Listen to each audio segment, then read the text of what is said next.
Greetings to you, my brothers in Alpha Kappa Psi fraternity. Cordial and sincere greetings and good wishes.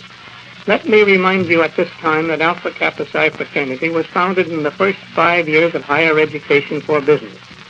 Only 2 classes had been graduated before the men enrolled who, after more than a year of close personal friendship night after night, conceived the idea of forming a fraternity for students in what was then the new field of higher education for business.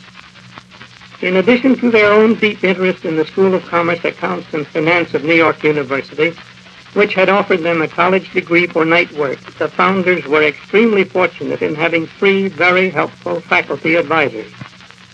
These men were Dean Joseph French Johnson, who advised on the university phases of our plans and gave us our name, Alpha Kappa Psi.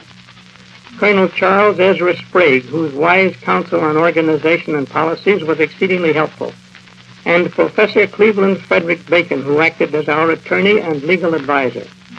These 3 wise, able, and willing counselors did much to help in laying the foundation of our fraternity, and their work should not be forgotten. The fraternity chose as a fundamental purpose, the reason for its existence, its aim, to foster scientific research in the fields of commerce, accounts, and finance, to encourage higher ideals therein, and to promote and advance in American institutions of learning courses leading to degrees in commercial science. We at once set up and practiced local and grand chapter activities. About 5 years later, we approved the charter for Beta Chapter at Denver, and a short time later of Gamma at Chicago.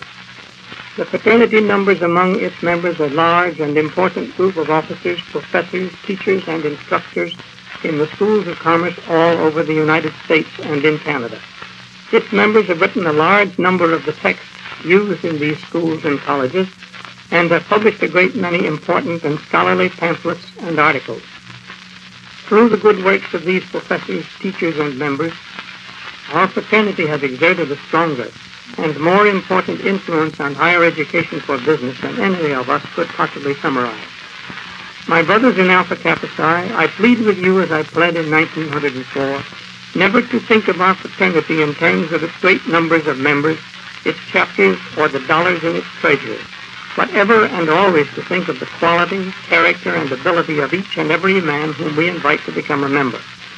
Let us make sure that every one of them is of the timber that will make for genuine success in the world, and that he will be sincerely active throughout his life in living up to the aims and ideals of Alpha Kappa Psi.